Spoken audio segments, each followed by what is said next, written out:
પ્રકરણ 23 સુંદર કપડાં.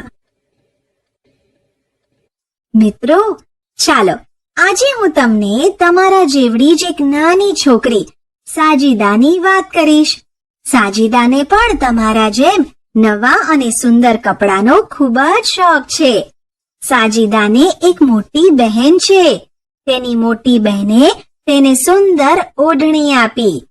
ઓઢણીમાં સુંદર ભરતકામ અને આભલા લગાવેલા હતા. તેથી ઓઢણી ખૂબ સુંદર લાગતી હતી. સાંજનું જમવાનું પતાવ્યા પછી સાજીદાએ આ ઓઢણી પહેરવાની કોશિશ કરી. ઓઢણી સાથે રમત રમતા તે થાકી ગઈ.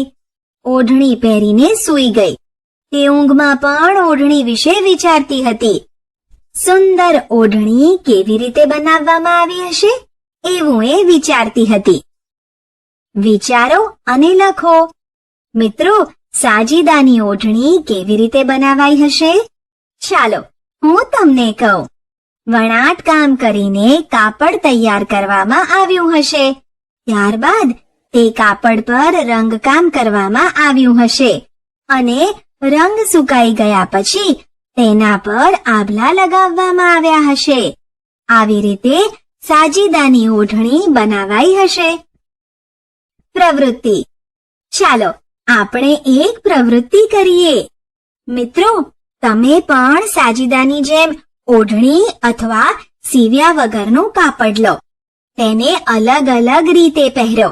તમે તેને કેટલી રીતે પહેરી શક્યા? ઘણી રીતે પહેરી શકાય, ખરું ને? તમે પણ તમારી બહેન કે મમ્મીની ઓઢણી લઈને ઘણી વાર પહેરતા જ હશો. ઓઢણીને દુપટ્ટાની જેમ તેમજ લુંગીની જેમ પહેરી શકાય. તેમજ પાઘડી પણ બાંધી શકાય. બરાબર ને? બાળ દોસ્તો, તમે ઘરમાં અને બહાર વિવિધ કપડાં જોતા જ હશો. બધા કપડાની રચના, તેનો રંગ અને તેની ભાતમાં ભેદ જોવા મળે છે. આપણે અહીં આપેલા કોષ્ટકમાં કાપડનું નામ, કપડાની રચના, રંગ અને ડિઝાઇનમાં શું ભેદ જોવા મળે છે તેની નોંધ કરીશું. જુઓ, અહીં કોષ્ટકમાં સૌથી પહેલા કપડાનું નામમાં સુતરાઉ લખેલું છે. સુતરાઉ કાપડ થોડું ખડબચડું હોય છે. આ કાપડ સફેદ અને જુદા જુદા અનેક રંગોમાં જોવા મળે છે. આ કાપડમાં બાંધણી, બાટિક, લહેરિયું, ફૂલોની વિવિધ ભાત, પશુ અને પક્ષીઓના ચિત્રો, જુદી જુદી અનેક ડિઝાઇન અને બાળકોના વસ્ત્રોમાં કાર્ટૂન પ્રિન્ટ પણ જોવા મળે છે. રેશમી કાપડ સુંવાળું હોય છે. રેશમી કાપડ સફેદ અને જુદા જુદા અનેક ઘેરા રંગોમાં જોવા મળે છે. તેમાં ફૂલોની ભાત અને જુદી જુદી અનેક ડિઝાઇનો જોવા મળે છે. શણનું કાપડ કડક હોય છે. શણનું કાપડ સફેદ અને જુદા જુદા અનેક રંગોમાં જોવા મળે છે. તેમાં વરલી પ્રિન્ટ, ખડી પ્રિન્ટ અને જુદી જુદી અનેક ડિઝાઇનો જોવા મળે છે. જોર્જેટ કાપડ લચીલું હોય છે. આ કાપડ સફેદ અને બીજા અનેક રંગોમાં જોવા મળે છે. તેમાં પ્લેન અને જુદી જુદી અનેક ડિઝાઇનો આ કાપડમાં જોવા મળે છે. પોલિએસ્ટર કાપડ સુંવાળું હોય છે. આ કાપડ સફેદ અને બીજા જુદા જુદા અનેક રંગોમાં જોવા મળે છે. આ કાપડમાં ખડી પ્રિન્ટ, રબર પ્રિન્ટ અને જુદી જુદી ડિઝાઇન જોવા મળે છે. લીઝી બીઝી કાપડ પણ સુંવાળું હોય છે. આ કાપડ સફેદ અને અનેક રંગોમાં જોવા મળે છે. આ કાપડમાં ફૂલોની ડિઝાઇન અને બીજી જુદી જુદી અનેક ડિઝાઇન જોવા મળે છે. ઊનનું કાપડ જાડું અને ગરમ હોય છે. ઊનના કપડાં સફેદ અને જુદા જુદા અનેક રંગોમાં જોવા મળે છે. ઊનના કપડામાં પ્લેન અને ઊનથી ગૂંથીને બનાવેલ વિવિધ ડિઝાઇન જોવા મળે છે. સાટિન કાપડ ચમકદાર અને સુંવાળું હોય છે. આ કાપડ સફેદ અને બીજા જુદા જુદા અનેક રંગોમાં જોવા મળે છે. આ કાપડ મોટા ભાગે પ્લેન જ જોવા મળે છે. તેમાં ડિઝાઇન ઓછી જોવા મળે છે. રેયોન કાપડ સુંવાળું હોય છે.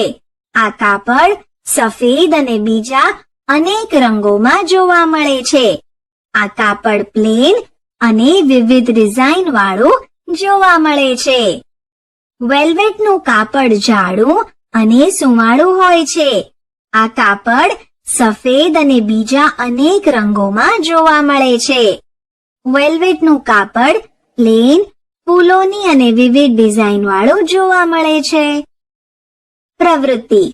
ચાલો આપણે એક પ્રવૃત્તિ કરીએ. જાડું કાપડ અથવા કોથળો સાવધાનીપૂર્વક જુઓ.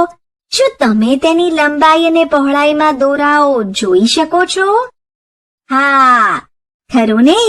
જાડા કાપડ અને કોથળાને આપણે જોઈએ ત્યારે તેમાં આપણને એક એક દોરાઓ દેખાય છે, અને જ્યારે કાપડને આપણે નજીકથી જોઈએ ત્યારે તેના રેસાના તાણાવાળા સરખા જોવા મળે છે. આપણે કાપડના રેસાના તાણાવાળા વણાયેલા જોયા, તેમ આવી રીતે કાગળ પણ વણી શકાય છે. પ્રવૃત્તિ. ચાલો આપણે કાગળનું વણાટ કરવાની એક પ્રવૃત્તિ કરીએ. કાગળનું વણાટ કરવા માટે આપણે બે અલગ અલગ રંગના કાગળ લઈશું. એક કાગળ ઉપર ઊભી અને બીજી કાગળ પર આડી રેખાઓ બનાવીશું. બંને કાગળમાં નિશાન કરી લઈએ અને ત્યાં સુધી પટ્ટી કાપીશું. ધ્યાન રાખો કે આ પટ્ટીઓ સંપૂર્ણપણે જુદી ન થઈ જાય. ચિત્રમાં બતાવ્યા પ્રમાણે એક કાગળને બીજા કાગળ પર તેની ધાર પ્રમાણે ગોઠવીશું અને બધી ધારો યોગ્ય રીતે ચોંટાડી દઈશું. હવે પટ્ટીઓથી ચટાઈ બનાવવા કાગળને ગોઠવીશું. ચટાઈના છેડા ઉપર પટ્ટી અથવા કાગળની ધાર બનાવીશું, જેથી ચટાઈ ખુલી ન જાય. હા, આપણી ચટાઈ તૈયાર થઈ ગઈ. મિત્રો, તમે કાપડમાં પણ આ જ પ્રમાણે વણાટકામ થયેલું જોયું હશે, ખરું ને? મિત્રો, તમે કાપડ પર વિવિધ છાપકામ થયેલું જોયું જ હશે, અને તમે વનપરી પાઠમાં ફૂલોની રચના અને કાપડ ઉપર બનેલા પરણો જોયા. શાકભાજી કાપીને પણ તમે તેના ઉપયોગથી આવી રચના બનાવી શકો છો. ચાલો આપણે અહીં ભીંડાને કાપી તેના કાપેલા ભાગ ઉપર રંગ લગાવીને કાગળ અથવા કાપડના ટુકડા પર આપણે પોતાની ડિઝાઇન બનાવીશું. આપણે ભીંડાની છાપ પાડીને રચના બનાવી, તેમ હવે વિવિધ ફળો વડે છાપકામ કરીશું. ખરું છે ને? હા, સૌથી પહેલા આપણે કેરીને કાપીને કાપેલા ટુકડાને રંગમાં પલાળીને તેની છાપ કાપડના ટુકડા પર પાડીશું. હા, જુઓ કેવી સુંદર છાપ પડી. હવે આના દ્વારા આપણે જુદી જુદી ડિઝાઇન પણ બનાવી શકીએ. જેમ કે વચ્ચે ભીંડાની છાપ પાડી તેની ચારેય બાજુ કેરીની છાપ પાડી શકીએ. હા, જુઓ કેવી સુંદર ડિઝાઇન તૈયાર થઈ ગઈ. હવે આપણે સફરજનને કાપીને તેના પર રંગ લગાવી તેની છાપ પાડીશું. હા, સફરજનની પણ છાપ પડી ગઈ. જુઓ સુંદર દેખાય છે ને? હવે આપણે અનાનસની છાપ પાડીશું. તેને કાપી અને તેના પર રંગ લગાવીને તેની છાપ પાડીશું. હા, અનાનસની પણ છાપ પડી ગઈ. આવી રીતે આપણે વિવિધ ફળોની અને શાકભાજીની છાપ પાડી શકીએ છીએ. મિત્રો, આપણે આ પાઠમાં કાપડ, તેની રચના, રંગ અને વિવિધ ડિઝાઇન વિશે જોયું. આપણે શું ભણ્યા? કપડાની ઓળખ અને ઉપયોગો વિશે માહિતી, કપડાની બનાવટ અને ભાત વિશે જાણકારી,